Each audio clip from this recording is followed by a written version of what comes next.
शहर की कच्ची बस्ती में एक गरीब मजदूर कालू रहा करता था। कालू के घर में उसकी पत्नी जानकी थी।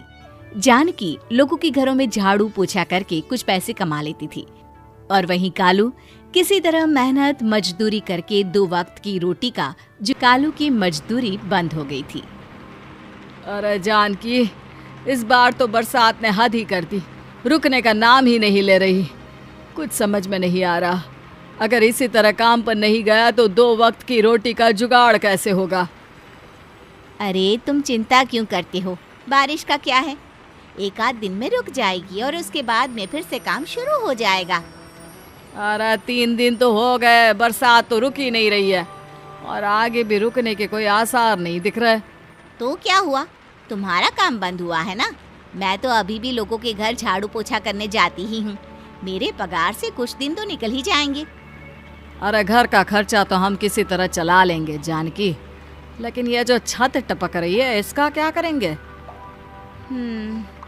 ये बात तो आपकी सही है।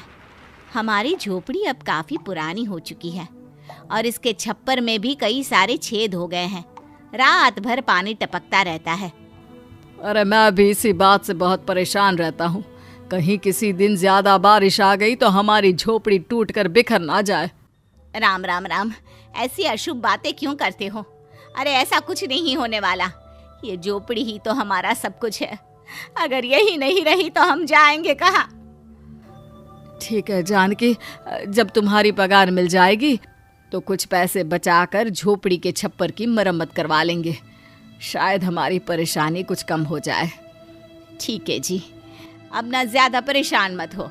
ये लो खाना खा लो और सो जाओ, सुबह मुझे भी जल्दी काम पर जाना है। जानकी और कालू अपनी झोपड़ी में सो गए। रात को अचानक से बहुत तेज बारिश शुरू हो गई।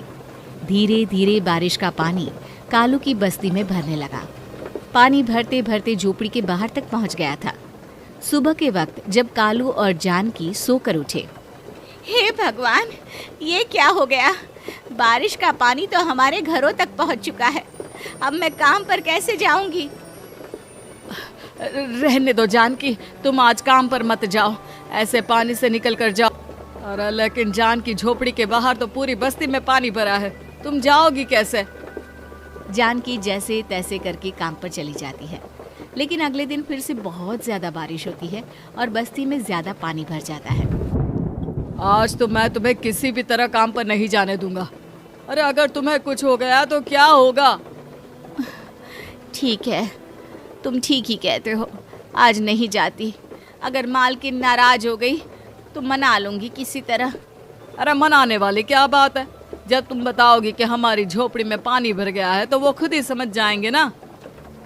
अगले 2 दिन तक तेज बारिश होने की वजह से जानकी, कालू और आसपास की बस्ती में रहने वाले सभी लोगों के घरों में पानी भर जाता है, जिसकी वजह से जानकी काम पर नहीं जा पाती। और 3 दिन के बाद जैसे ही जानकी काम पर पहुंचती है, कहाँ थी तुम? पिछले 3 दिनों से काम पर क्यों नहीं आई? मेम साहब क्या बताऊं, इतनी ज्यादा बारिश हो रही थी, हमारी पूरी बस्ती में पानी भर गया है और उससे भी ज्यादा तो मेरी झोपड़ी के अंदर पानी भर गया। आप ही बताइए कैसे आती मैं? इसका मतलब ये हुआ कि बारिश होगी तो तुम काम पर नहीं आओगी? ना ना, मेरे कहने का ये मतलब नहीं था मेम साहब। तुम जानती भी हो 3 दिन से कितनी परेशानी हो रही है मुझे, सारा काम मुझे खुद करना पड़ा।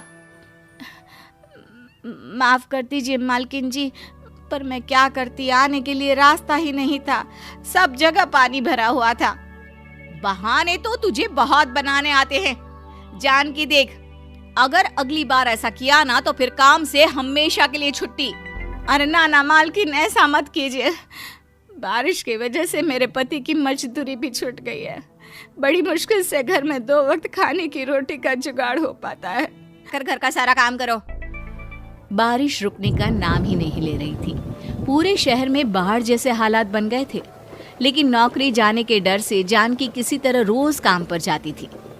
एक दिन जब जानकी काम करके अपने घर लौट आई तो अचानक उसकी बस्ती में कुछ लोगों का शोर सुनाई दिया। अरे लगता है बाहर कुछ हुआ है, मैं जाकर देखता हूँ।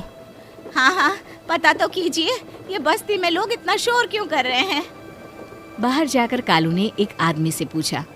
अरे क्या हुआ भाई, इतना शोर क्यों मचा रहा है? अरे क्या बताए भैया, अपनी बस्ती के बाहर एक पुल टूट गया है और वहाँ पर एक कार फंसी है। थोड़ी देर में अगर किसी ने नहीं बचाया ना तो वो कार पानी में बह जाएगी। हाँ? ये क्या कह रहे हो भैया, कार के अंदर कोई है क्या?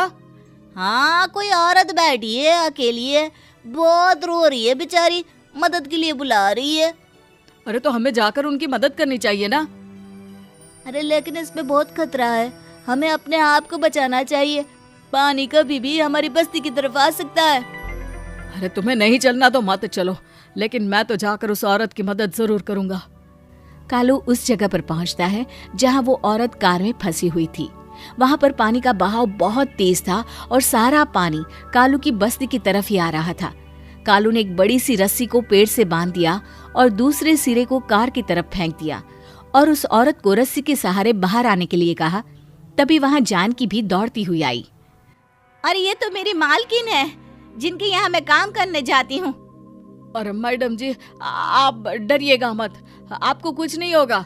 आपकी गाड़ी को भी मैंने रस्सी से बांध दिया है। थोड़ी देर में पानी का बहाव कम हो जाएगा, फिर हम आपकी कार को भी बाहर निकाल लेंगे।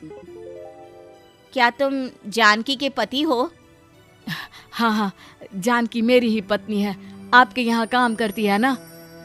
लेकिन मेम साहब, आप यहाँ पानी में कैसे फंस गई? अब क्या बताऊं, मैं अपनी सहेलियों के साथ पिकनिक पर गई थी, वहीं से लौट रही थी। अचानक पानी का बहाव तेज हो गया और मेरी गाड़ी फंस गई। अरे कोई बात नहीं मालकिन, अब ना आप बिल्कुल सुरक्षित हैं। मैं तो बहुत बुरी तरह डर गई थी, कब से मदद के लिए चिल्ला रही थी, लेकिन कोई मेरी मदद के लिए नहीं आया। भला हो तुम्हारा पति का जिसने मेरी जान बचा ली। लेकिन जानकी, मैंने तुम्हारे साथ बहुत गलत व्यवहार किया।